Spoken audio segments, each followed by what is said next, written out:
Hi, you guys. You know, I've admitted to one of my addictions to you guys a while ago.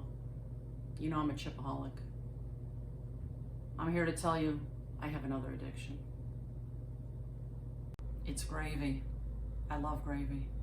Everything about gravy. But I've been afraid of gravy. Afraid I'd make it lumpy. My kids used to make fun of me. You should have seen me with my plates with gravy on it. I'd be taking the fork. I didn't care if it wasn't a spoon. I'd just be taking the fork and lapping up whatever gravy I could. I mean, seriously, I could drink it with a straw. I love gravy. Okay, seriously, you guys, let's get this gravy going. I don't know if any of you have the same addiction that I do, but I'll admit it, I'm a gravy addict. And like I said, I really was afraid to make it before. I thought, oh my God, homemade gravy, that's so hard. But through the years, I can't even believe how easy it is. So I'm gonna make a mushroom beef gravy today that you are gonna love. I made it last week. I put it on top of meatballs. You can put it on top of meatloaf, whatever you like. And the cool thing about this basic recipe is that if you wanna put it on chicken or turkey, instead of beef stock, use chicken stock. It's that simple. You won't believe how easy this one is. All I'm gonna do is I'm gonna use 1 quart of beef stock. I'm gonna use salt and pepper, of course. I'm using 1 pound of fresh mushrooms. I'm gonna use a few tablespoons of flour and a stick of butter. Let's get this one going.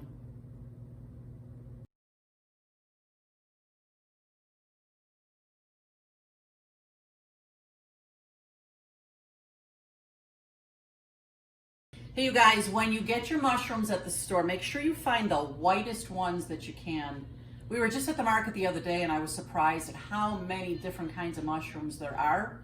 Today we're just gonna use your regular button mushrooms, I guess you call them. And they're beautiful and they're white. Now remember, you don't ever wash your mushrooms in water because they are very absorbent like a sponge. They'll soak it in and we don't want that. So all we do is the little bit of dirt that's on there, we just wipe it off on a paper towel. Oh my gosh, these are beautiful, beautiful mushrooms.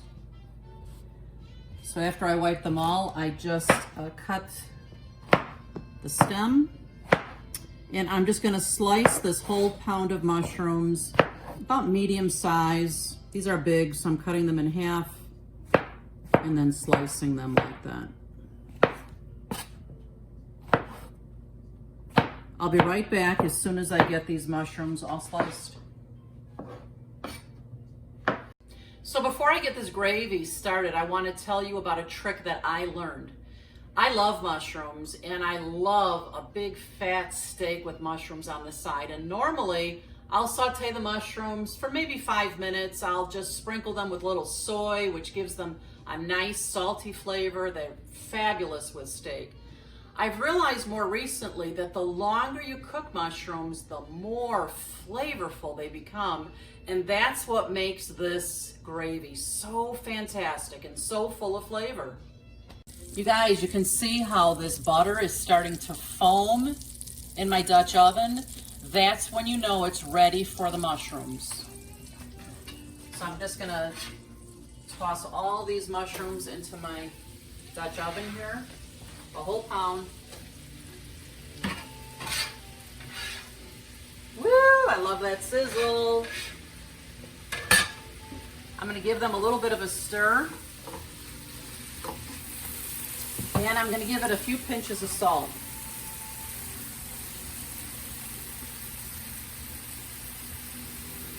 I think I'll add just another tablespoon or so of butter. And I'm going to turn this just a little bit less than medium, and I'm going to let these simmer for a good 20 minutes. We'll be back then. You see all that liquid in there with the mushrooms? After about 20 minutes, there'll be next to no liquid left. That's when you know to move on to the next step. Okay, you can see there's very little liquid left in here. It's been about 20 minutes. What I'm gonna do now is I'm sprinkling in a few tablespoons of flour. And I'm going to continue to simmer these on a low heat, low to medium heat, for another 5 minutes. And then I'll show you the next step. Guys, you see how it's thickened up with the flour now? It's been about 5 minutes. The next step is this. I'm going to add about 1 cup of the beef broth to the mushroom mixture here. And I'm going to stir this really well. And I'm going to be scraping off those bits of stuff on the bottom of the pan here. Come closer, Ed. You see how I'm scraping that off of there? That's where all your fabulous flavor is. So we're adding the broth slowly at first, making sure to get all those wonderful bits off the bottom. I'm going to add probably another cup or so to this. Let's make sure it's nice and smooth. Oh, can you smell that, Eddie? Yes, it smells delicious. It smells so good. Now I'm just going to add the rest of the box, the full quart. So this will give you a nice quart of gravy. The first time I made it, I thought, oh, that's too much. That's funny, isn't it? Never too much gravy. Kind of like never too much butter, never too much gravy. So I'm just giving this a good stir to make sure it's all incorporated really well. And we're gonna bring this to a simmer, a slow simmer, and we're gonna let it simmer for about 30 minutes. And the gravy's gonna thicken, the flavors are gonna marry. It'll be fantastic. I'll be right back. Okay, the gravy's been cooking for about 10 minutes now. It's just starting to thicken up. I'm gonna put that last bit of the 1 stick of butter in here. I'm gonna add some pepper to the gravy.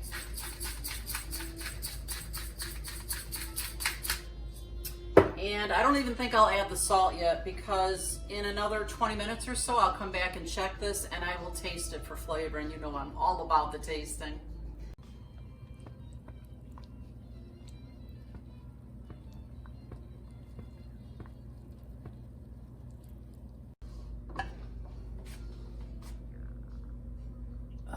This gravy, you guys. It's just beautiful.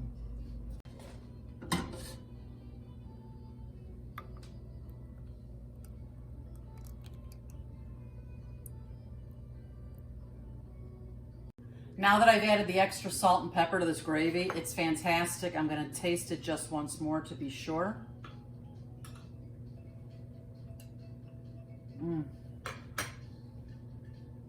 Like I said, the key to a beautifully flavored mushroom gravy is cooking those mushrooms much longer.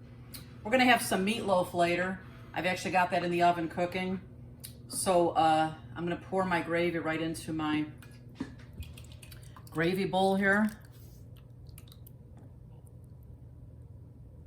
And there you go. Bon appetit. Remember, you guys, you eat with your eyes first, so you may as well make it beautiful. You gotta try this one. See you next time. Bye-bye.